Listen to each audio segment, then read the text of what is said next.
আল্লাহ পাক কলম সৃষ্টি করে বলেছেন উকতুব, কলম তুমি লিখো। তো কলম কথা বলছে, মাযা আকতুব, আমি কি লিখবো?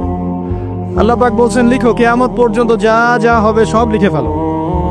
এরপর আল্লাহ রাব্বুল আলামিন লাউহে মাহফুজের মধ্যে একদম from the very beginning till the last day of judgment প্রত্যেকটা কথা লাউহে মাহফুজে লেখা আছে। এমনকি আপনার কার সাথে বিয়ে হবে সেটাও, কয়টা বাচ্চা কাচ্চা হবে সেটাও। তাই এত অস্থির হওয়ার দরকার নাই, রিজিকে যা আছে আসবে ইনশাআল্লাহ। লেখা যদি হয়ে থাকে আসবে না, আসবে ইনশাআল্লাহ, সবর। তো এই জন্য মুমিনদেরকে বলা হয়েছে তোমরা কখনো হতাশ হবে না, কারণ তাকদীর লেখা হয়ে গেছে, হতাশার কোনো কারণ নাই।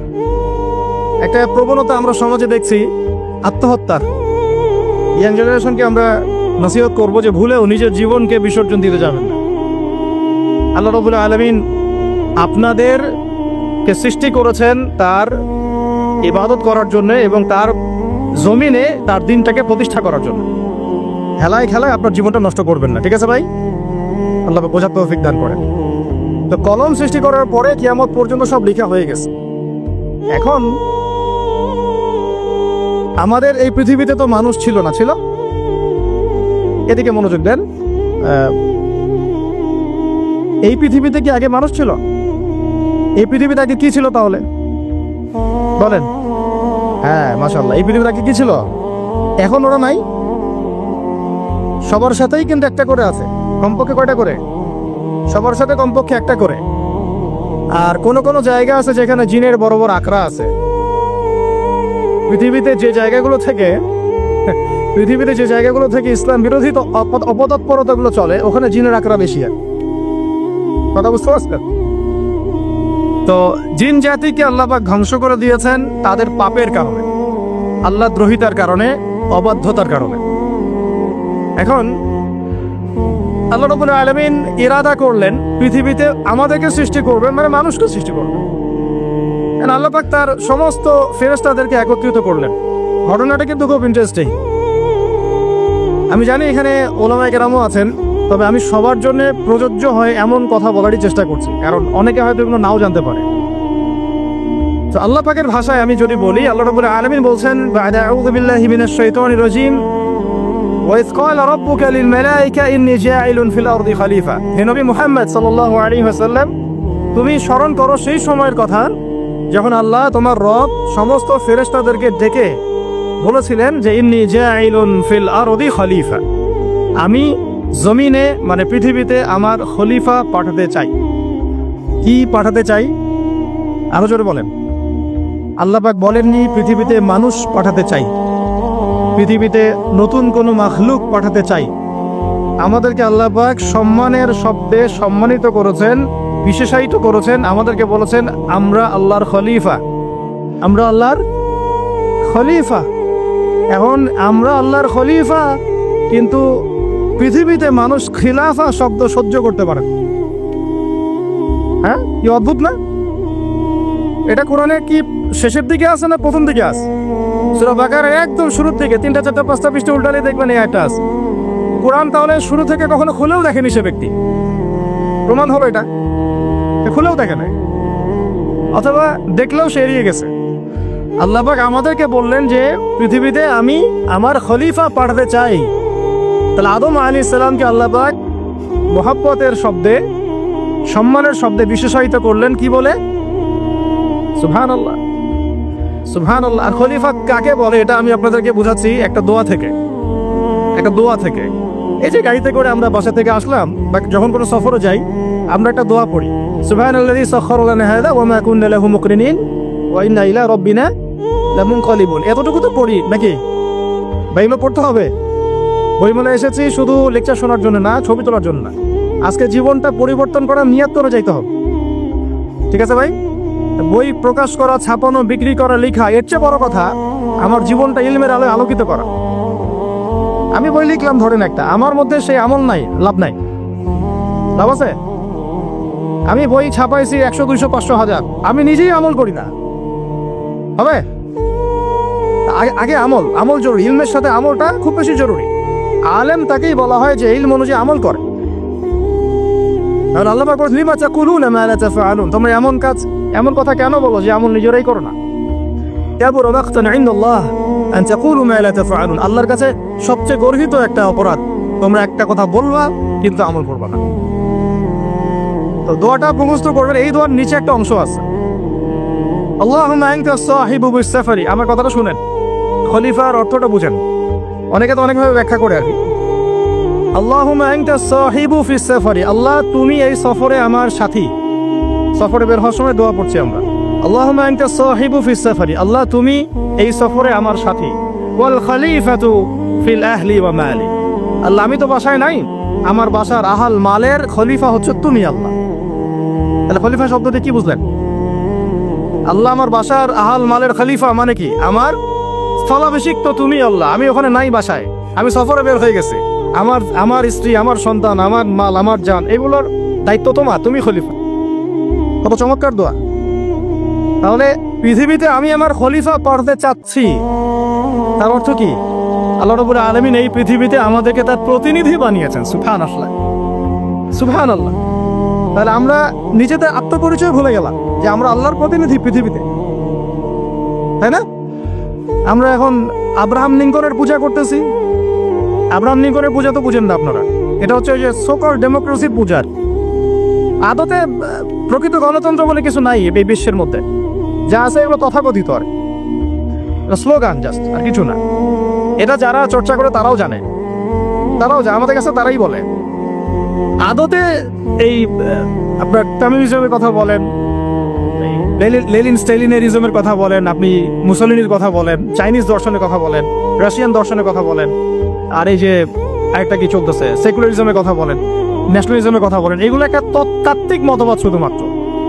প্রকৃত মতবাদগুলো আপনি পাবেন বিশুদ্ধ যেগুলো কোরআন এবং হাদিসেই, এর বাইরে না। আমরা কিন্তু আল্লাহর খলিফা পরিচয় দিতে এখন দ্বিধাবোধ করতেছি। এই জমিনে আল্লাহ পাক আমাদেরকে তার খলিফা বানিয়ে পাঠিয়েছেন। এখন খলিফা হলাম কিভাবে, কিসের গুণে খলিফা হলাম? প্রশ্ন না এটা? আমাদের কি 10টা হাত, 10টা পা, বেশি শক্তি ফেরেশতাদের চাইতে, যে আমরা খলিফা হলাম কিসের ভিতরে? আর কিভাবে হলাম এটা শুনুন। আল্লাহ পাক বলছেন ওয়াল্লামা আদামাল আসমাআ কুল্লাহা, আল্লাহ বলছেন আমি আদমকে এই মহাবিশ্বের যত নাম আছে, নাউন্স, ইসম, সব শিক্ষা দিয়েছি। সুবহানাল্লাহ। এই মহাবিশ্বের যত নাউন্স, নাম, এখানে ইসম শব্দের অর্থ কিন্তু জ্ঞান। ইসম মানে কি? এখানে জ্ঞান। মহাবিশ্বের যে জ্ঞানগুলো আছে, এই জ্ঞানগুলো আল্লাহ পাক আমাদের আদি পিতাকে শিক্ষা দিয়েছেন। আমাদের আদি পিতাকে আল্লাহ নিজে শিক্ষা দিয়েছেন। সৃষ্টিগতভাবে আমরা জ্ঞানী ছিলাম না, আল্লাহ পাক আমাদেরকে জ্ঞান শিক্ষা দিয়েছেন। আমরা ফিলোসফির বইগুলো খুললে দেখবেন ওখানে বুদ্ধিবাদ নামে একটা মতবাদ আছে। মানে তারা বলে যে মানুষ সৃষ্টিগতভাবেই একজন বুদ্ধিদীপ্ত প্রাণী। এটা ভুল কনসেপ্ট। সৃষ্টিগতভাবে আমাদের মধ্যে জ্ঞান ছিল না, আল্লাহ পাক আমাদেরকে জ্ঞান শিক্ষা দিয়েছেন। কথা বুঝতে পারছেন? একটা মতবাদ তাদের আছে অভিজ্ঞতাবাদ, মানে মানুষ অভিজ্ঞতা থেকেই শিখে। আরেকটা আছে সমন্বয় মতবাদ, আপনারা এগুলো অনেকে পড়েছেন হয়তো। এর বাইরে যে একটা মতবাদ আছে যে আল্লাহর পক্ষ থেকে ওহী ভিত্তিক মানুষ জ্ঞান শিখে, এই মতবাদ কোনো দার্শনিকের বইয়ে স্থান পেল না। কি আফসোস, কি আফসোস। অথচ মুসলিম ঘরে দার্শনিক কারা, আমরাও পড়েছি ভাই 4 বছর। এই কারণে গেলেই কি আফসোস, আল্লাহ পাকের ওহীর পক্ষ থেকে যে জ্ঞান আসতে পারে এইটা কনসেপ্টই নাই। অথচ এখানে কোরআনে আল্লাহ পাক বলছেন ওয়াল্লামা আদামাল আসমাআ কুল্লাহা, আমি আল্লাহ আদমকে সমস্ত নাম শিক্ষা দিয়েছি। সুবহানাল্লাহ। এরপরে এই যে জ্ঞান আদম আলাইহিস সালামকে আল্লাহ পাক শিক্ষা দিলেন, এর ফলশ্রুতিতেই আল্লাহ পাক বললেন যে ওয়াইজ কুলনা লিল মালায়েকা উসজুদু লি আদম, হে ফেরেশতারা তোমরা এখন আদমকে সিজদা করো। কি ফেরেশতাদেরকে দিয়ে আল্লাহ পাক আমাদের পিতাকে সিজদা করালেন কিসের মানদণ্ডে, কিসের কারণে? জ্ঞানের কারণে। জ্ঞানের কারণে ফেরেশতাদেরকে আল্লাহ পাক বললেন যে এই নামগুলো বলে দাও তো তোমরা। তারা বলতে পারলো না, তারা বলল লা ইলম আল্লাহুম্মা লা ইলমা লানা ইল্লা মা আল্লামতানা, আল্লাহ আমাদের তো সেই জ্ঞান নাই, শুধু ওইটুকু জ্ঞান আছে যা আপনি আমাদেরকে শিখিয়েছেন। তখন আল্লাহ পাক বলেছিলেন যে আমি যা জানি তোমরা তা জানো না, আমি কি বলি নাই যে আমি আসমান জমিনের গায়েবের সব খবর জানি? তখন আল্লাহ বললেন যে তোমরা সবাই সিজদা করো আদমকে। তাহলে আমাদের পিতাকে খলিফা করা হলো, জ্ঞান শেখানো হলো, আল্লাহ পাক নিজে শেখালেন, ফেরেশতার মণ্ডলীদের দিয়ে সিজদা পর্যন্ত করালেন। কিসের মানদণ্ড? আরো আসতে বলেন, জ্ঞানের মানদণ্ড। এখন যদি আমরা একটু প্রশ্ন ছুড়ে দেই নিজ নিজ বিবেকে, আমরা কি সেই ওহির 10টা সূরাও শিখেছি? 10টা পারা কি পড়া হয়েছে কখনো? 10টা সূরারও কি অর্থ জানি? অনেকে তো 10টা আয়াতের অর্থ জানি না। আমরা কি সেই ওহির 10টা হাদিস শিখেছি? তাহলে আমরা কোথায় সম্মান খুঁজতেছি? পশ্চিমাদের কাছে? বলেন। সত্যি সবচেয়ে আফসোস লাগে আমার একটা জিনিস, যে মুসলিমরা আমরা এখন আমাদের আত্মপরিচয় ভুলে যাচ্ছি।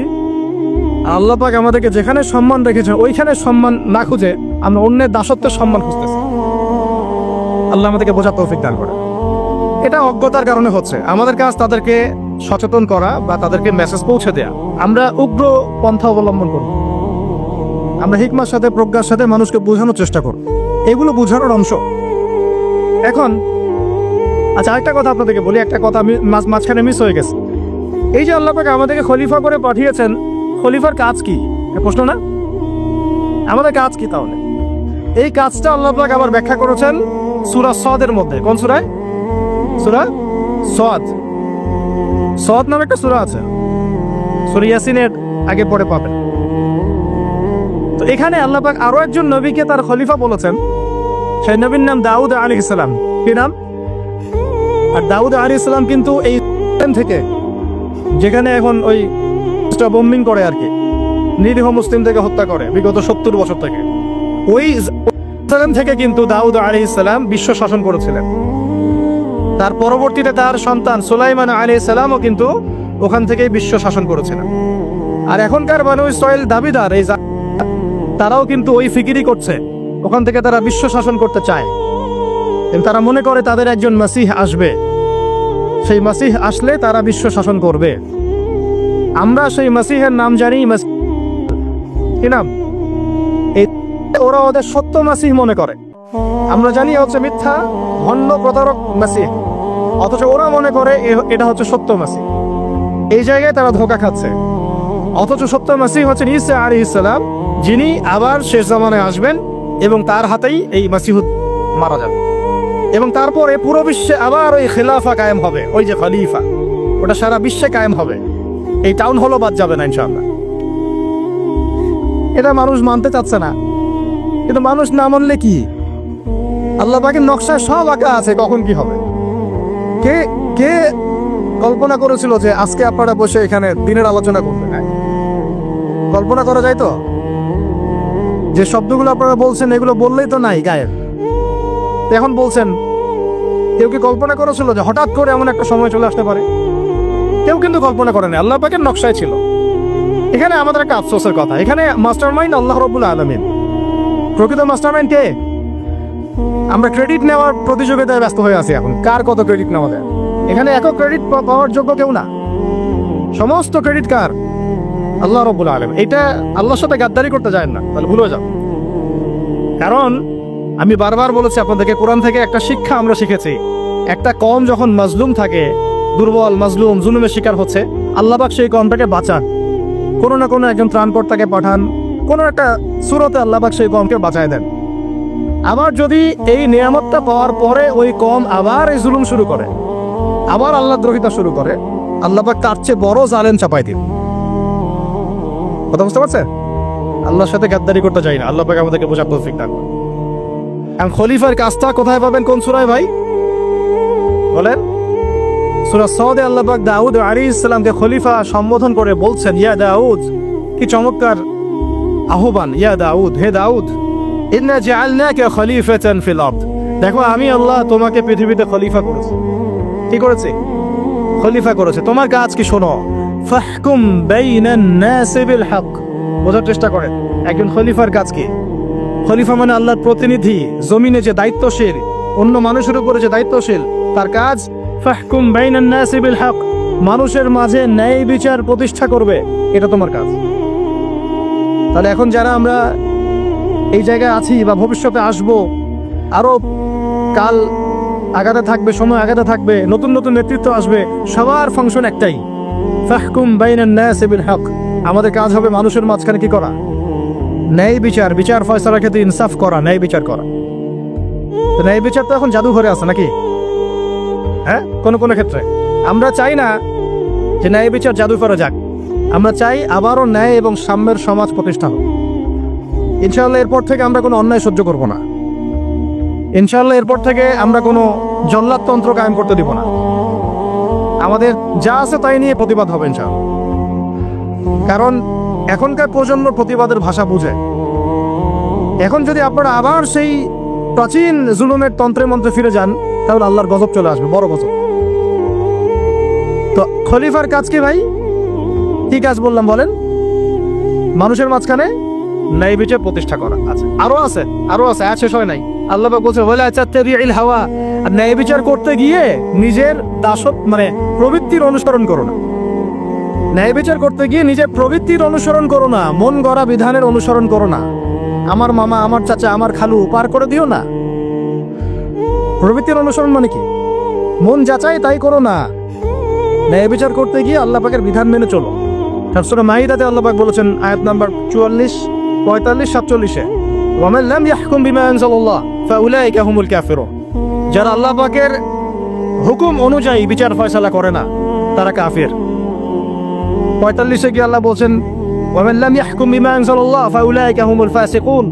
যারা আল্লাহ পাকের বিধান অনুযায়ী বিচার ফয়সালা করে না, এরা ফাসিক, পাপাচারী। 47 নম্বর আয়াতে গিয়ে আবার বলছেন ওয়ামান লাম ইয়াহকুম বিমা আনজালাল্লাহ ফাউলাইকা হুমুজ জালিমুন। যারা আল্লাহর হুকুম বিধান অনুযায়ী বিচার ফয়সালা করে না, এরা জালেম। কাফেরও বলেছেন আল্লাহ, ফাসিকও বলেছেন, জালেমও বলেছেন। তাহলে বিচার ফয়সালা করার ক্ষেত্রে আল্লাহ পাকের বিধানকে সর্বোচ্চ অগ্রাধিকার দিতে হবে। নিজের প্রবৃত্তির অনুসরণ করা যাবে না। যদি করে তাহলে কি হবে? ইউদিল্লাকা আন সাবিলিল্লাহ, তাহলে এটা তোমাকে আল্লাহর রাস্তা থেকে সরায় নিয়ে যাবে। এর ফলে কি হবে? জেনে রাখো ইন্নাল্লাযীনা ইউদিল্লুনা আন সাবিলিল্লাহ লাহুম আযাবুন শাদীদ বিমা নাসু ইয়াউমাল হিসাব। এটা পড়ে দেয়, নিশ্চয়ই যারা আল্লাহ পাকের সরল পথ থেকে বিচ্যুত হয়ে গেছে তাদের জন্য কাল কিয়ামতের মাঠে আছে আযাবুন শাদীদ। আযাবুন শাদীদ মানে কঠিন কঠিন যন্ত্রণাদায়ক শাস্তি, এই কারণে যে তারা কিয়ামতের দিনটাকে ভুলে গিয়েছে। শাদীদের অর্থটা কি এটা বোঝার জন্য আপনাকে সূরা হাদীদ পড়তে হবে। কোন সূরা? আসলে কোরআনের আয়াতগুলো হচ্ছে আকাশের তারার মতো। তারা দেখবেন আকাশের তারা দেখাও সুন্নত।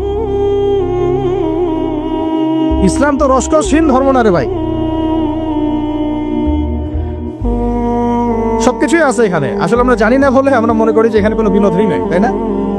এই গান বাজনা না করলে কি হয়? মন শান্তি হয়? এরকম একটা ভাব। যদি আপনি কোরআনের ভিতর ঢুকে যান, আপনার হৃদয়ে এমন নূর আসবে, এমন তৃপ্তি আসবে যে ওগুলো আপনার শুনতে ইচ্ছা করবে না। আপনি কান বন্ধ করে ফেলবেন, নিজেই বলতেই হবে না। এখন কিছু নতুন ইসলামিস্ট আসছে, তারা এগুলোকে ইসলামের অন্তর্ভুক্ত বলে মনে করার দাবি করতেছে, যেগুলো এগুলোতে নিষেধ নাই, এগুলোতে নিষেধ করা হয় নাই। কতটুকু জানেন ইসলাম সম্পর্কে? না জেনে কেন কথা বলে? নবী সাল্লাল্লাহু আলাইহি ওয়াসাল্লাম রাস্তা দিয়ে হাঁটছেন, ওই সময় তো অনেক পূজা অর্চনা ইত্যাদি হতো মক্কায়। তো এখানে ঢাক ঢোলের শব্দ আসছে। নবী সাল্লাল্লাহু আলাইহি ওয়াসাল্লাম নিজের 2 আঙ্গুল কানের মধ্যে ঢুকিয়ে দিলেন, দিয়ে পাশে একজন সাহাবী তাকে জিজ্ঞাসা করছেন হাঁটতে হাঁটতে হাঁটতে হাঁটতে, তুমি কি এখন আওয়াজ শুনতে পাচ্ছ? সাহাবী বলেন, না ইয়া রাসূলুল্লাহ, এখন আওয়াজ শুনতে পাচ্ছি না। তখন তিনি হাত কান বের করলেন। এটা নবীর সুন্নত। আর আমরা নবীর সুন্নতকে উল্টাই দিচ্ছি কিভাবে দেখেন? আমাদের কানেই এখন ইয়ারফোন। উনি যেটা শুনে কান বন্ধ করতেন, ওইটা আমরা কানে ঢুকায় রাখছি একেবারে। আল্লাহ আমাদেরকে বোঝার তৌফিক দান করেন। দেখেন, আমরা তো সবাই পাপী। আমার মনে হয় না আমরা কেউ নবী সাল্লাল্লাহু আলাইহি ওয়াসাল্লামের সুপারিশ ছাড়া পার পাবো, এমনটা মনে হয় না আমার। সবাই পাপী, আপনি, আমি, আমরা সবাই। সেই যে নবীর সুপারিশ আমরা প্রত্যাশা করছি, সেই নবীর সুন্নতকে যদি এইভাবে অবজ্ঞা করতে থাকি, তাহলে কি সুপারিশ পাবো ভাই? কি মনে হয় আপনাদের? অ্যাটলিস্ট সুন্নতকে তো সম্মান করতে হবে নাকি? আল্লাহ বোঝার তৌফিক দান করেন। আমি তাহলে যেটা বলছিলাম যে আল্লাহ পাকের বিধান অনুযায়ী বিচার ফয়সালা করতে হবে, এটা খলিফার কাজ। ন্যায় বিচার করতে হবে মানুষের মাঝখানে, এবং নিজের প্রবৃত্তির অনুসরণ করা যাবে না, তাহলে আল্লাহর পথ থেকে দূরে সরাই দিবে। এখানেই বললাম শাদীদ বুঝতে গেলে আপনাকে কোন সূরা পড়তে হবে? সূরা হাদীদ। আকাশের তারার কথা কেন বললাম? যে আকাশের তারাগুলো যদি মেলাতে পারেন, দেখবেন বিভিন্ন শেপ তৈরি হয়। প্রত্যেকটা তারার অবস্থানের গাণিতিক একটা ব্যাখ্যা আছে। যারা অ্যাস্ট্রোনমি নিয়ে পড়াশোনা করেন তারা জানেন এগুলো, সবাই জানবেন না। প্রত্যেকটা তারাকে আল্লাহ পাক এত সূক্ষ্মভাবে স্থাপন করেছেন যে যদি একটু সামান্য একটু ডানে বামে এগুলো সরে যায়, মহাবিশ্বের এই স্থিতিশীলতা নষ্ট হয়ে যাবে। এবং এটার কসমও আল্লাহ পাক কোরআনে করেছেন সূরা ওয়াকিয়ার মধ্যে। কোন সূরা? সূরা ওয়াকিয়াতে আল্লাহ পাক বলেছেন ফালা উকসিমু বিমাওয়াকিইন নুজুম, আমি তারার অবস্থান স্থলের স্থিতির কসম করে বলছি। আল্লাহ পাক এর কসম করেছেন, কত গুরুত্বপূর্ণ জিনিস। ঠিক আছে, তো পরেরগুলো বললাম না। সূরা হাদীদ কেন পড়বেন? সূরা হাদীদ আল্লাহ পাক বলেছেন যে ওয়ানজালনাল হাদীদা ফীহি বাসুন শাদীদ, এই যে শাদীদ বুঝাতে কি হাদীদে আসছে। আল্লাহ পাক বলছেন যে আমি আল্লাহ পৃথিবীতে আসমান থেকে লোহা নাজিল করেছি। অবাক করার বিষয় না? লোহার খনি খুঁজতেছেন আপনাদের মাটির নিচে, তাই না? আল্লাহ পাক বলছেন আমি লোহা নাজিল করেছি। আনজালনা, ঠিক যেমন ইন্না আনজালনাহু ফি লাইলাতুল কদর, আমি লাইলাতুল কদরে কোরআন নাজিল করেছি, আসমান থেকে নাজিল হয়েছে, তাই না? এরকমই ওয়ানজালনাল হাদীদা, আমি হাদীদ লোহা নাজিল করেছি। ফীহি বাসুন শাদীদ, যে লোহার মধ্যে আছে কঠিন শক্তি। শক্তি আছে না? আয়রন যে অণু পরমাণুগুলো, এগুলোর শক্তি সবচেয়ে বেশি না? কেমিস্ট্রিতে আপনারা পড়েছেন। তাহলে এখন আল্লাহ পাক বলছেন কিয়ামতের দিন তাদের জন্য আযাবুন শাদীদ, যারা আল্লাহ পাকের খলিফার দায়িত্ব পালন করবে না, যারা খলিফার দায়িত্ব পেয়েও ন্যায় বিচার করবে না, ইনসাফ করবে না, প্রবৃত্তির অনুসরণ করবে, ঠিক আছে, আল্লাহর পথ থেকে বিচ্যুত হয়ে যাবে, তাদের জন্য কিয়ামতের মাঠে এই শাস্তি আছে। তাহলে আমরা কি খলিফা শব্দ বুঝতে পারলাম? আমাদের পিতা যে খলিফা, এটা কি বুঝতে পারলাম? তাহলে এখন বলেন তো, প্রত্যেক নবী কি আল্লাহর খলিফা ছিলেন না? ছিলেন কি না? প্রত্যেক নবী কি আল্লাহর বিধান দিয়ে বিচার ফয়সালা করেন নাই? মানুষের মাঝখানে ইনসাফ করেন নাই? ন্যায় বিচার প্রতিষ্ঠা করেন নাই? এরপরে সাহাবায়ে কেরামের যুগে তারা কি ন্যায় বিচার প্রতিষ্ঠা করেন নাই? তাহলে হঠাৎ করে কি হলো বিশ্ববাসীর মধ্যে যে একেবারে কোরআন হাদিস এই মৌলিক বিষয়গুলো, এগুলো সব পাশ কাটিয়ে আমরা মানব রচিত বিধানগুলোর দিকে চলে গেলাম? রহস্যজনক না বিষয়টা? এটা হচ্ছে একটা শাসন আসতেছে সামনে, নিজেকে খোদা বলে দাবি করবে, সে সমস্ত মানব জাতিকে বোঝাবে যে সেই খোদা, নাউযুবিল্লাহ। সে অনেক ভেলকি দেখাবে, মানুষকে তার দিকে টেনে নিয়ে আসবে, এমনকি সে এক হাতে জান্নাত এক হাতে জাহান্নাম নিয়ে ঘুরবে। নবীজি বলেছেন যে তার জান্নাতে প্রবেশ করবে ওটাই তার জাহান্নাম, আর যে তার জাহান্নামে প্রবেশ করবে সেটাই হচ্ছে জান্নাত। তাহলে পুরো বিশ্ববাসীকে আল্লাহ থেকে দূরে সরিয়ে একটা গডলেস ওয়ার্ল্ডে রূপান্তরিত করার একটা তৎপরতা চলছে, লক্ষ্য করতেছেন না? এটা মূলত আপকামিং যে সভ্যতার ভবিষ্যৎবাণী নবীজি করেছেন, এই দিকেই ওয়ার্ল্ড যাচ্ছে আস্তে আস্তে আস্তে আস্তে ওই দিকে যাচ্ছে। তবে নবীজি এটাও বলেছেন সাল্লাল্লাহু আলাইহি ওয়াসাল্লাম যে আমার উম্মতের মধ্যে একটা তাইফা, একটা দল, কিছু মানুষ সব সময় হকের উপর অটল থাকবে ইনশাআল্লাহ, কিন্তু তাদের সংখ্যা হবে খুব কম। এখন আমাকে আপনারাই বলেন যে ওই হকের উপর অটল থাকতে হলে আমার সেই জ্ঞান লাগবে কি লাগবে না? বলেন, যেই জ্ঞান আমাদের পিতাকে শেখানো হয়েছে, দেখবেন প্রত্যেকটা মানুষের মধ্যে কিছু প্রতিভা আছে, সৃজনশীলতা আছে, আছে না? একটা বুদ্ধিদীপ্ত একটা তাড়না মানুষের ভিতরে কাজ করে। এটা কোত্থেকে আসছে জানেন? আমাদের পিতার ডিএনএ থেকে আসছে, আমাদের পিতার ডিএনএ থেকে। আমরা কিন্তু সবাই তার সন্তান। এরপরে পৃথিবীতে মানুষ পাপাচারে যখন লিপ্ত হলো প্রচন্ড রকম, তখন নূহ আলাইহিস সালামকে আল্লাহ পাক পাঠান, এবং তিনি প্রায় 950 বছর দাওয়াতের কাজ করলেন, 40টা বা 80টা পরিবার ইসলাম কবুল করলেন। তখন আল্লাহ পাক এই মুমিনদেরকে বাদ দিয়ে সবাইকে গারদ করে দিলেন, ধ্বংস করে দিলেন। মানে আমরা যারা পৃথিবীতে এখন বেঁচে আছি, যে আপনি আমি, আপনাদের নাম আমি জানি না, আমরা যারা বেঁচে আছি, আমরা কিন্তু কোনো না কোনো ভাবে ওই 40 বা 80 পরিবারের সন্তান। আমরা আত্মীয়, কিন্তু আমরা সবাই কিন্তু আত্মীয়, জানেন? 40টা বা 80টা পরিবার বাদ দিয়ে বাকি সব মানুষকে আল্লাহ পাক ধ্বংস করে দিয়েছিলেন নূহ আলাইহিস সালামের মহাপ্লাবনে। ঘটনা জানেন না? 40 বা 80টা পরিবারকে বাদ দিয়ে বাকি সবাইকে আল্লাহ পাক ধ্বংস করেছেন ওই মহাপ্লাবনে। তাহলে এখন এই বিশ্বে যত মানুষ আছে তারা কয়টা পরিবারের সন্তান? ওই 40-80। আমরা কোনো না কোনো ভাবে একে অপরের আত্মীয় হই, মুসলিম অমুসলিম সবাই, মুসলিম অমুসলিম সবাই। আমরা যে অসাম্প্রদায়িকতার কথা বলি না, এই শব্দটাকে ভালো অর্থে নেওয়া যায়। কি অর্থে? অন্যান্য ধর্মাবলম্বী মানুষ যারা, তারা তাদের ধর্ম স্বাধীনভাবে পালন করবে, কোনো সমস্যা নেই, আমরা তাদের এই কাজে বাধা দিতে যাব না। একইভাবে আমরা আমাদের ধর্ম স্বাধীনভাবে পালন করব, তারা এখানে কোনো বাধা দিতে পারবে না। সিম্পল। তারা তাদের উৎসব তাদের মতো পালন করবে, আমরা আমাদের উৎসব আমাদের মতো পালন করব। না আমি মূর্তি পাহারা দিতে যাব, আর না আমি মূর্তি ভাঙতে যাব। সিম্পল। আমি পাহারাও দিতে যাব না, ভাঙতেও যাব না। সিম্পল। আমরা কি কুরবানিতে তাদেরকে বলতে পারবো ভাই আসেন আমার বাসায় দাওয়াত খান? এটা হয় কখনো? লাকুম দীনুকুম ওয়ালিয়া দিন।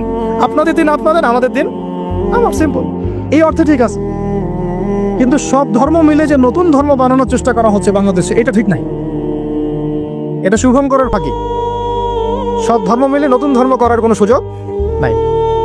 আমরা সবাই এক পরিবারের সন্তান। এখন আমাকে বলেন, নূহ আলাইহিস সালামের একটা ছেলে ছিল, নাম জানেন? কি নাম বলেন? না না, মাশাআল্লাহ। কয় ছেলে ছিল তার? হ্যাঁ না, মূলত চারজন সন্তান থেকে বড় বড় চারটা গোত্র সৃষ্টি হয়েছে। শাম এক সন্তানের নাম কি?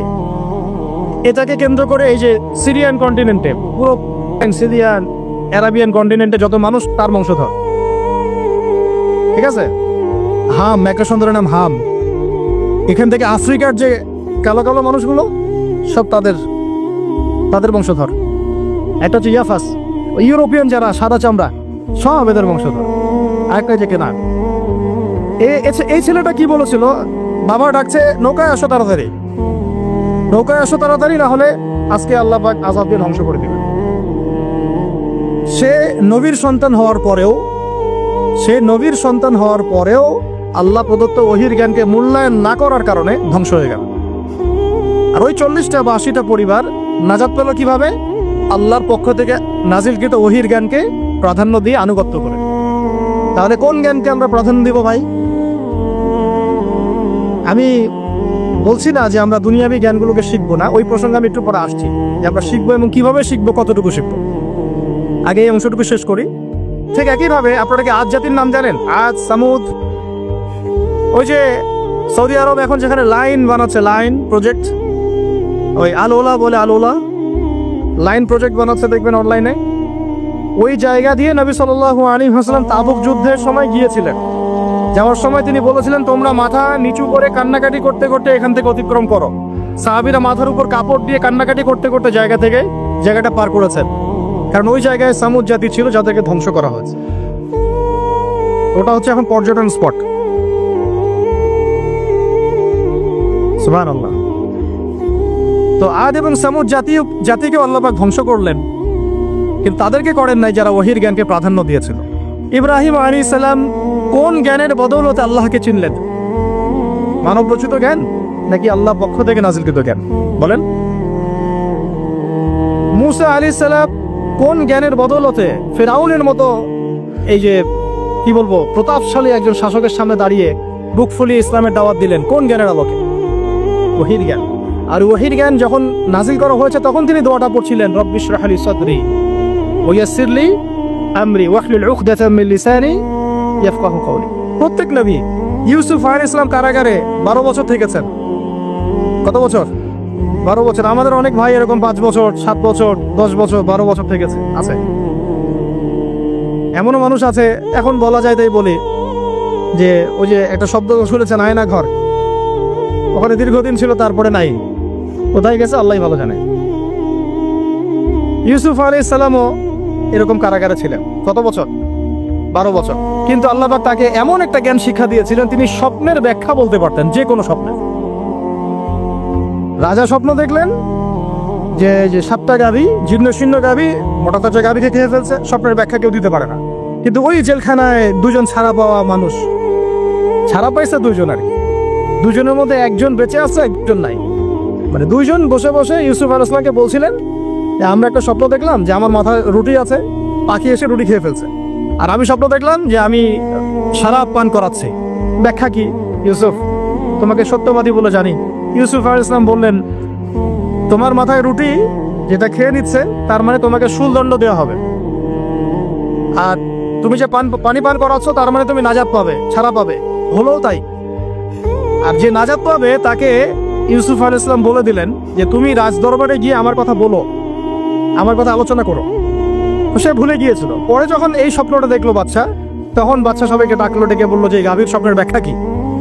তখন এই ব্যক্তির মনে পড়ছে, আরে ইউসুফ তো ব্যাখ্যা দিতে পারে। সে গিয়ে ইউসুফ আলাইহিস সালামকে ডেকে নিয়ে আসতেছে যে এই রাজা স্বপ্ন দেখছে, ব্যাখ্যা কি। স্বপ্ন কিন্তু আপনার কাছে শুনে একটা স্বাভাবিক মনে হচ্ছে, আরে গাভীর আবার স্বপ্নের কি ব্যাখ্যা? তখন ইউসুফ আলাইহিস সালাম ব্যাখ্যা দিলেন যে 7 বছর ফসল ফলবে আপনাদের এলাকায়, তারপরে 7 বছর হবে দুর্ভিক্ষের সময়। কিসের সাথে কিসের ব্যাখ্যা? এই জ্ঞান কে শিখালেন তাকে? এই ইন্টারপ্রিটেশন জ্ঞান কে শিখালেন? তাহলে জ্ঞানের মূল উৎস কে? আমার কথা বলার উদ্দেশ্য কি বুঝতে পারছেন? যত জ্ঞান তার মূল উৎস কে? স্বপ্ন একটা জ্ঞান, যদি সেটা সত্য হয়। আর জেনে রাখবেন, কিয়ামতের আগে আগে মুমিনদের স্বপ্ন বেশি বেশি সত্য হবে। ঠিক আছে?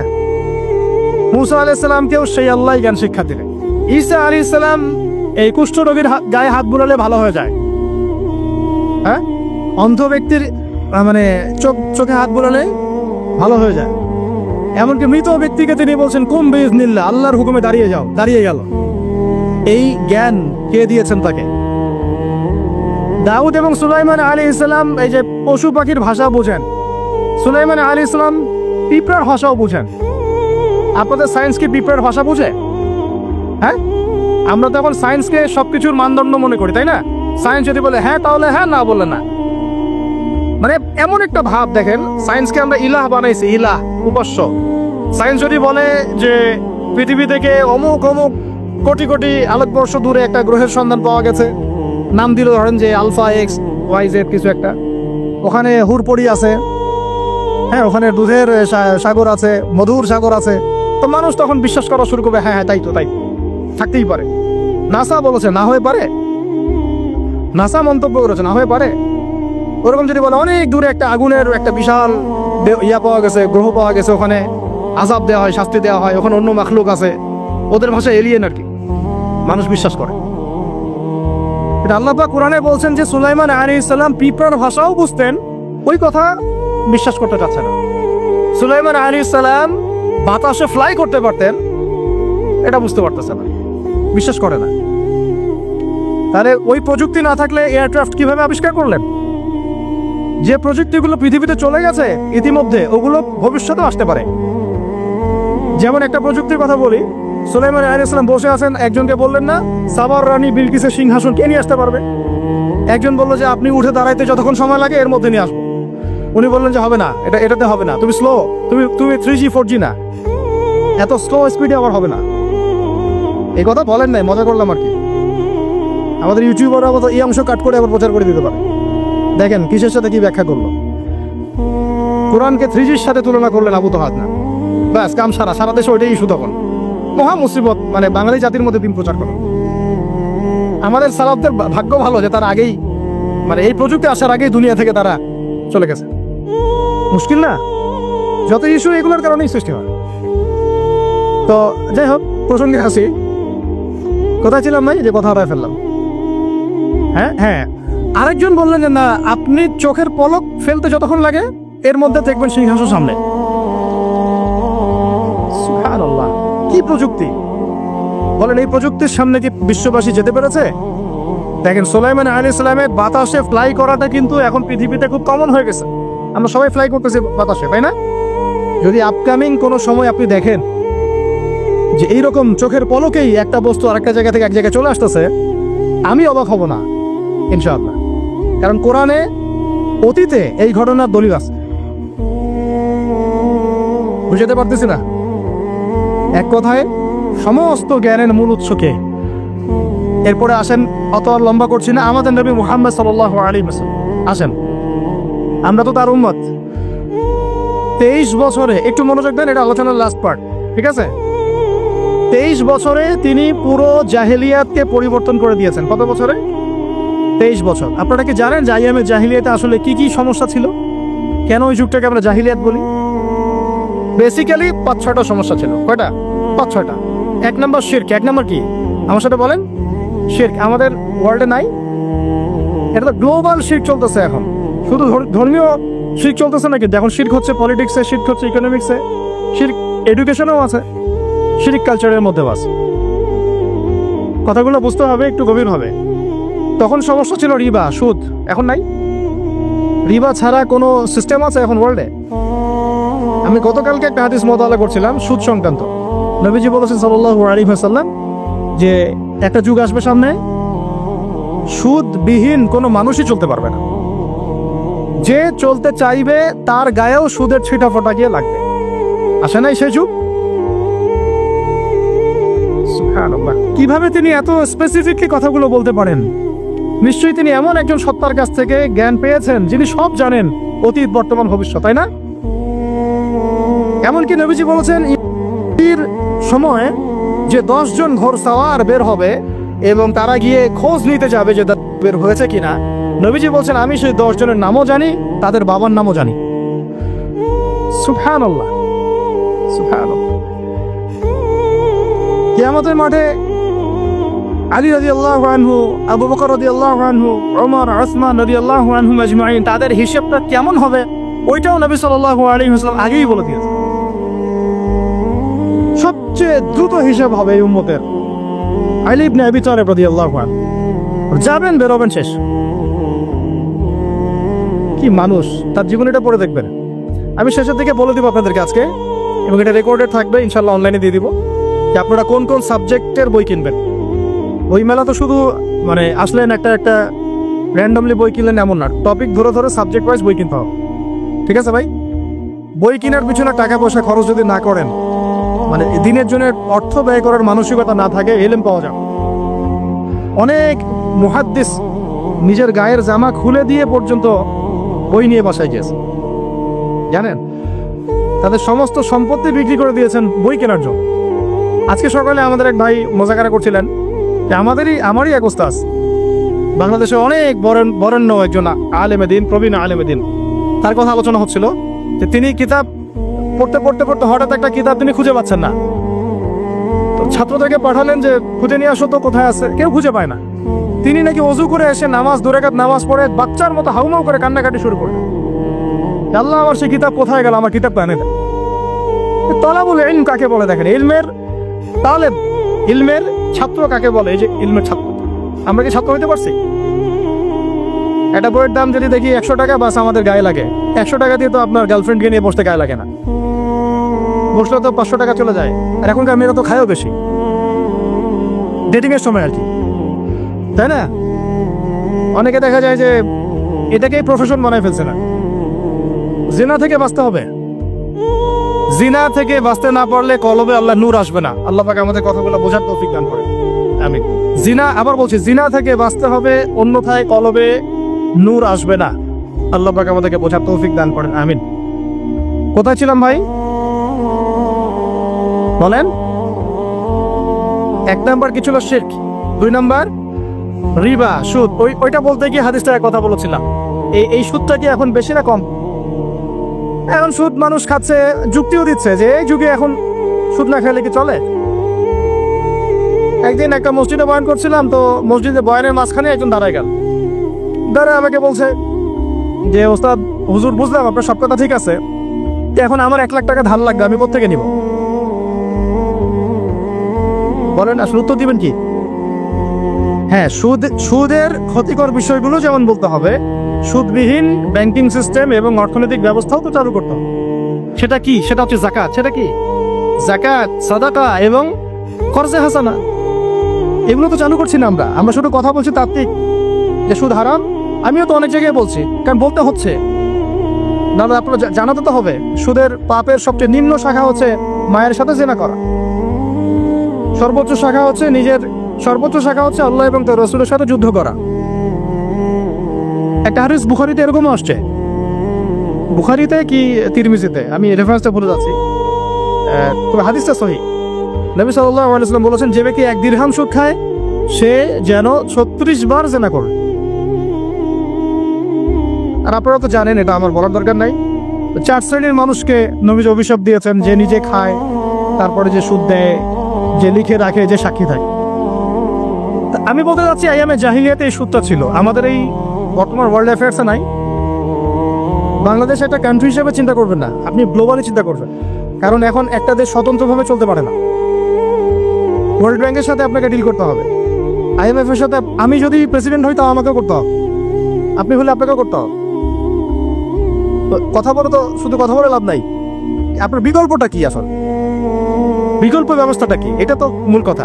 ইকোনমিক্স নিয়ে কতগুলো কিতাব আছে এখানে, ইসলামিক ইকোনমিক্স নিয়ে আমরা কতগুলো কিতাব ছাপাইছি, বর্তমান ওয়ার্ল্ড অ্যাফেয়ার্স নিয়ে আমরা কতগুলো কিতাব ছাপাইছি। নবী সাল্লাল্লাহু আলাইহি ওয়াসাল্লাম বলেছেন শেষ জামানার সবচাইতে আমার উম্মতের উপর ভয়াবহ ফিতনা হচ্ছে মাসিহ। কি নাম বলেন? এখন আপনি আমাকে মাদ্রাসার পুরো সিলেবাসে কন্টেন্টে আমাকে একটা ফ্যাকাল্টি দেখেন, আছে কয়টা কিতাব আছে? সবচেয়ে ভয়াবহ ফিতনা নবীর মুখে, নিজের মুখে বল, সবচেয়ে ভয়াবহ, এর চেয়ে ভয়াবহ কোনো ফিতনা আসে নাই, আসবেও না। তো এখন আপনি আমাকে বলেন যে এই ফিতনা সংক্রান্ত কতগুলো কিতাব আপনার কাছে আছে বাসায়, বলেন। তাহলে গ্যাপস আছে না আমাদের মধ্যে? গ্যাপস ফিল আপ করতে হবে। কথাগুলো বলার উদ্দেশ্য হচ্ছে গ্যাপসটা ফিল আপ করা।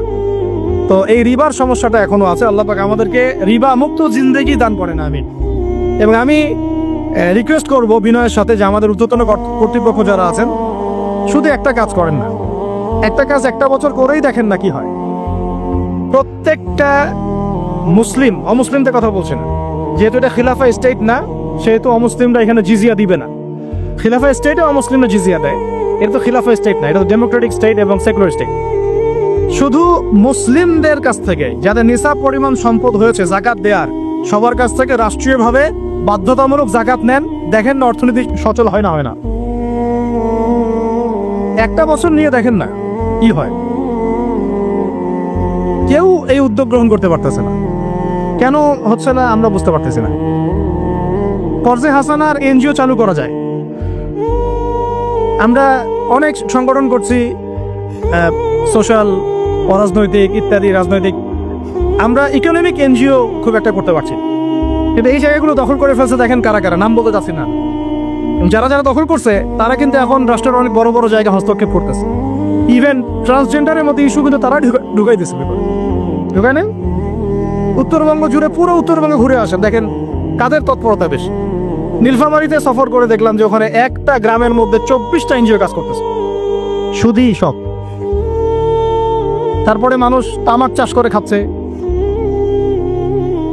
একটা দল দাবি করতেছে নবী সাল্লাল্লাহু আলাইহি ওয়াসাল্লাম ছাড়াও আরো নাকি নবী আসতে পারে, নাউযুবিল্লাহ।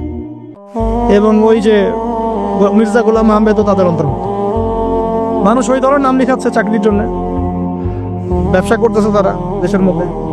তাহলে ভাই শুধুমাত্র তাত্ত্বিক কথাবার্তা না, আমাদের সংগ্রামটা কিন্তু বহুমুখী। শুধু ইলম অর্জন তো একটা বেসিক জিনিস, এই বেসিকটাই এখনো হচ্ছে না আমাদের। ইলম অর্জনটা বেসিক জিনিস, এটাই হচ্ছে না। এরপরে আপনার অর্থনীতি সমৃদ্ধ করা, সংস্কার করা, সমাজ সংস্কার করা, রাজনৈতিক অঙ্গনগুলোর মধ্যে যে অরাজকতা, এগুলোকে সংস্কার করা, কত কাজ আমাদের। কিন্তু আমরা কিন্তু একটা জায়গাতেও স্থির নাই। ইভেন একটা মাসালাতেও আমরা এক জায়গায় আসতে পারতেছি না, ঐক্যবদ্ধ হতে পারতেছি না।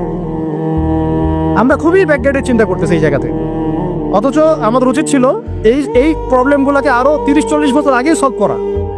তাহলে এখন হয়তো আপনি ভালো কিছু পেতেন। আমাকে একটা প্রতিষ্ঠান দেখান যেখানে নুরানি থেকে নিয়ে, মানে নুরানি থেকে দাওরা বা ক্লাস নার্সারি থেকে মাস্টার্স, এরকম সিলসিলায় ইসলামিক শিক্ষা এবং জেনারেল শিক্ষাকে একত্রিত করে একটা সিলেবাস মেনটেন করে পড়ানো হচ্ছে। আমাকে কয়েকটা প্রতিষ্ঠানের নাম বলেন, আমি ওখানে আমার মেয়েকে ভর্তি করাবো। আমাকে দেন, রেডিমেড দেন,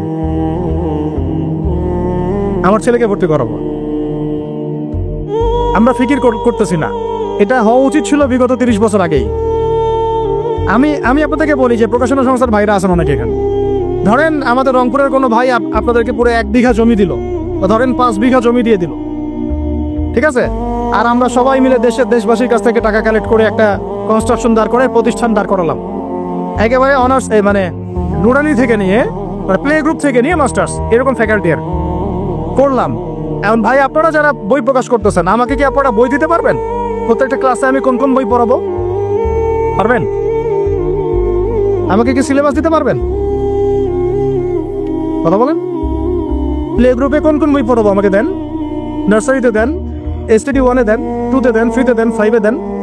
এভাবে আপনি আমাকে ক্লাস 10 পর্যন্ত দেন। তারপরে কি আপনি আমাকে অনার্স, মাস্টার্স, এই ফ্যাকাল্টিগুলো আলাদা আলাদা, এগুলো কি ইউনিভার্সিটি আদলে আপনি কি আমাকে সাজিয়ে দিতে পারবেন? আমরা জায়গা দিব, টাকা দিব, প্রতিষ্ঠান করে দিব। প্রকাশনা সংস্থা থেকে কি আমরা এতটুকু পেতে পারি?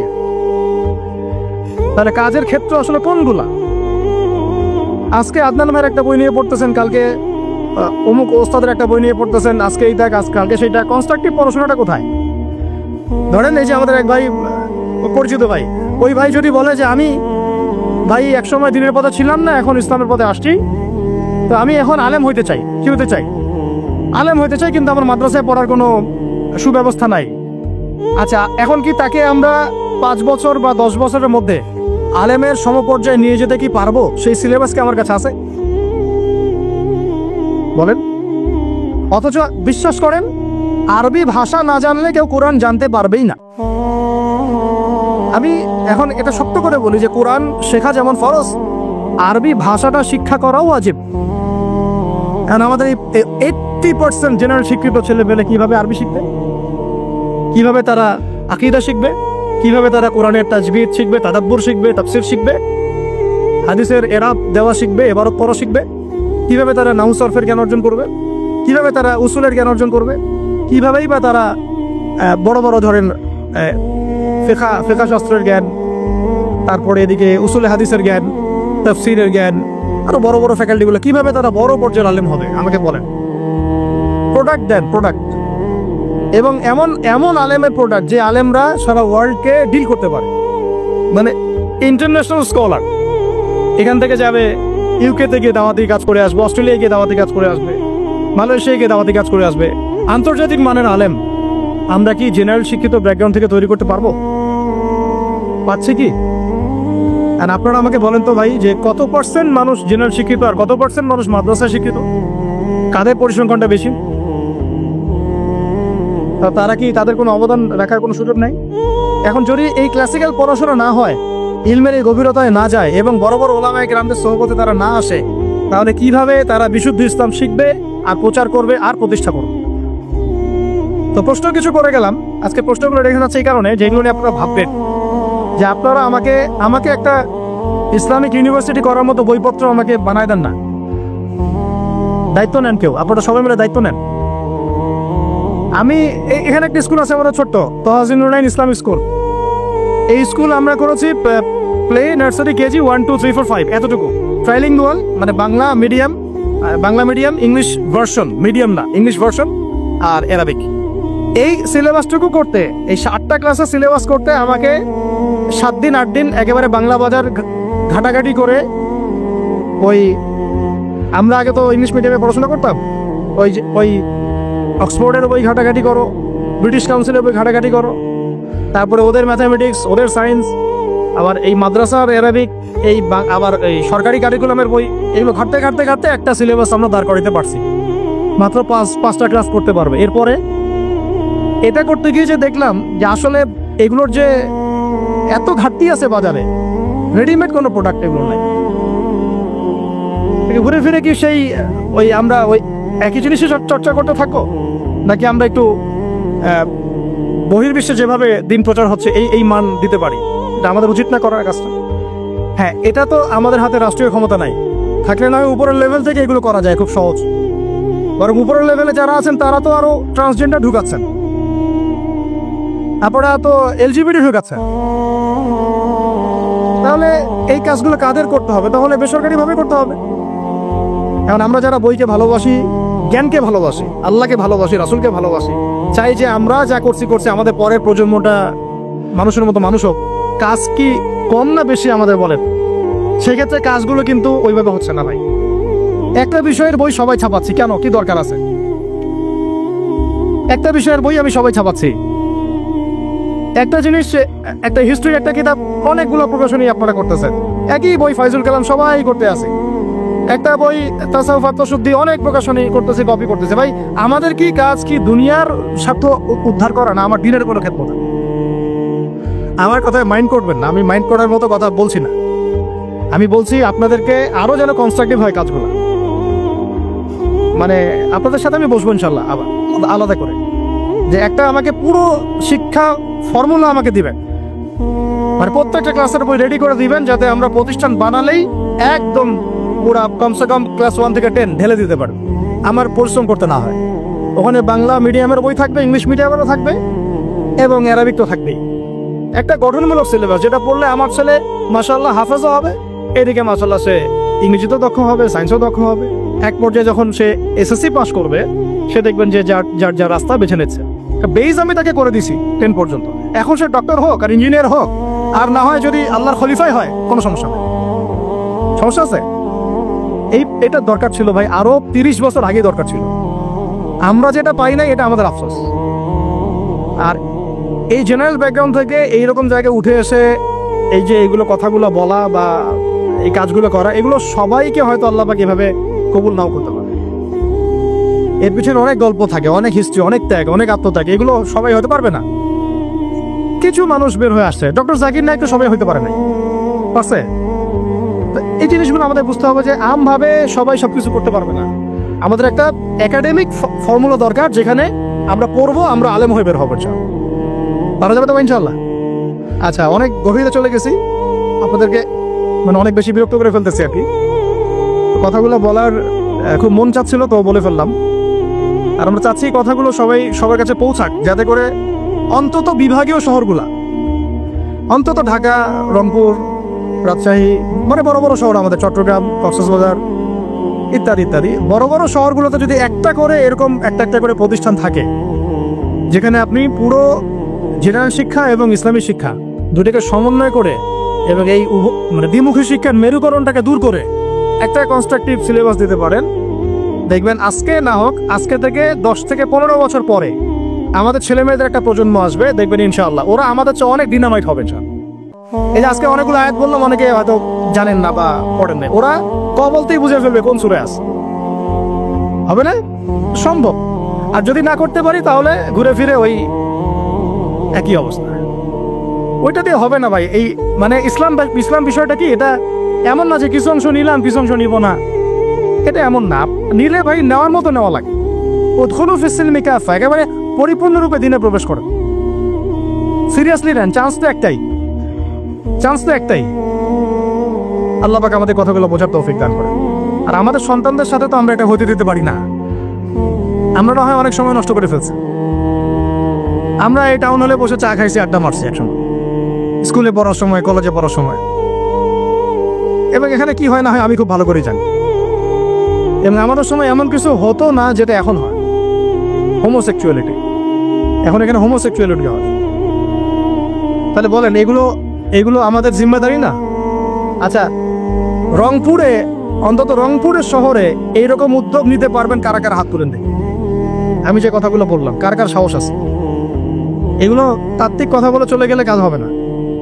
বইমেলা একবার হয়েছে, এরপরের বইমেলা না হয় আপনাদের প্রতিষ্ঠানের ক্যাম্পাসে করবেন, সমস্যা কি? রংপুরে অন্তত পক্ষে এরকম একটা ক্যাম্পাস গড়ে তোলেন। যার যা আছে তাই নিয়ে নামেন। কারো অর্থ থাকলে, কারো জমি থাকলে, কারো বুদ্ধি থাকলে, কারো প্রকাশনা সংস্থা থাকলে, কারো টিচার প্যানেল থাকলে আসেন, রংপুরে একটা কিছু করে দেখাই।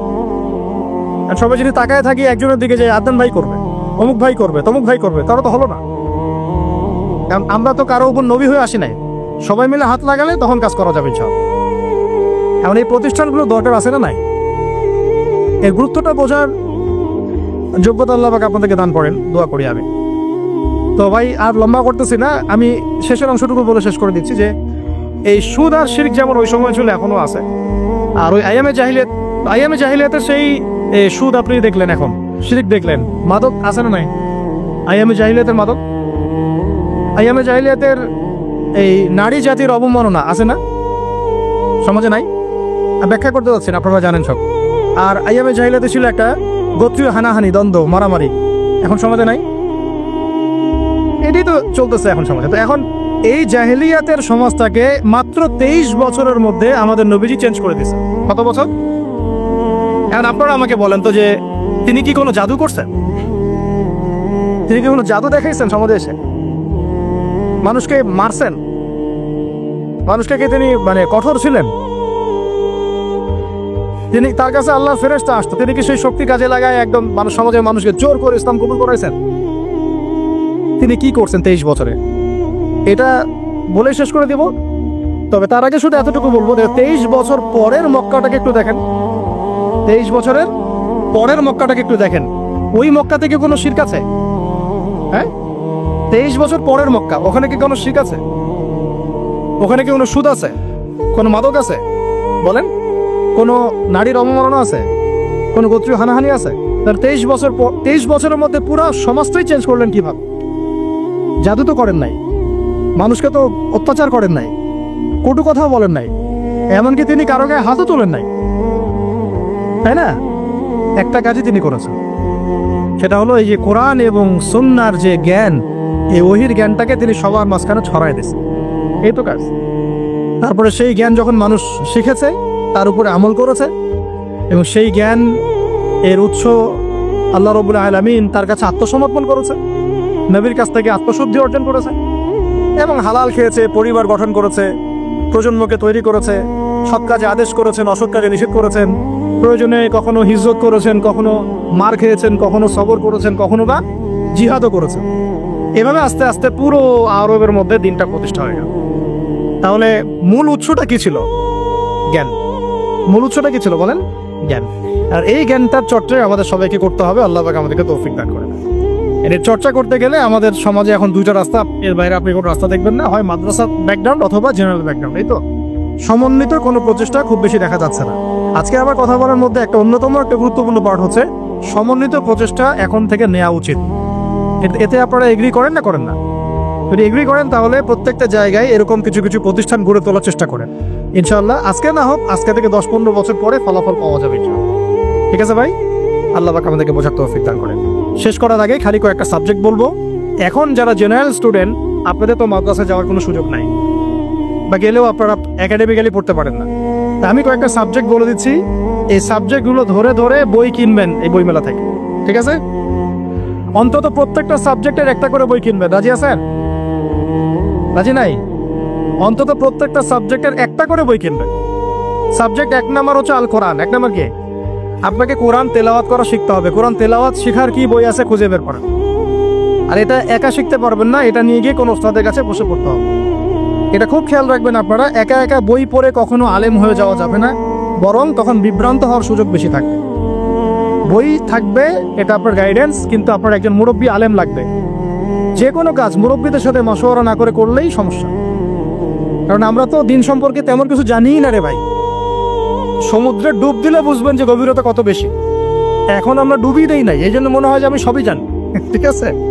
ডুব না দিলে আমার কাছে মনে হয় যে আমি তো সবই জানি। ডুব দিলে বুঝবেন যে আপনি কিছুই জানেন না, আমি কিছুই জানি না। 1 নাম্বার সাবজেক্ট ভাই কোরআনের তেলাওয়াত শিখতে হবে। রাজি আছেন তো ইনশাআল্লাহ? তাহলে এই বইগুলো কিনেন। 2 নাম্বার হচ্ছে এই কোরআনের মানে ব্যাকরণ শেখার বইগুলো কিনবেন। কোরআনের ব্যাকরণ শেখার আরবি ভাষা সাহিত্যের বই কিছু কিনবেন। এই বইগুলো আপনাকে ওস্তাদদের কাছে গিয়ে পড়তে হবে, ঠিক আছে? এরপরে কিনবেন কোরআনের কিছু তাফসির, সহজ। মনে করেন একটা তাফসির নেন সহজ। কেউ মারিফুল কোরআন কিনেছেন, হয়তো কেউ সহজে অনুবাদ হয়েছে জালালাইন একটা কিনেছেন, কেউ হয়তো তাওজিহুল কোরআন কিনেছেন। একটা তাফসির বাসায় রাখেন অন্তত, ঠিক আছে? এটা হলো 3টা। 4 নাম্বার হচ্ছে হাদিসের অন্তত একটা বই কিনেন আজকে। হাদিসের সহজ কিতাব কিনবেন। অনেকে দেখা যায় যে ভাই একেবারে হেদায়েত পেয়ে সহিহ বুখারী নিয়ে বসে যান। একেবারেই গলত কাজ আপনাদের, একেবারেই গলত কাজ। সহিহ বুখারী পড়তে গেলে 12 বছর সময় লাগে মানুষ। ওই লেভেলে যাইতে একটা মানুষের 12 বছর সময় লাগে। ওটা সবার প্রথমে ওটা খুললে তো আপনি হাদিস বুঝবেনই না, মনে হবে যে হাদিস কোরআনের সাথে সাংঘর্ষিক, এরকম মনে হবে।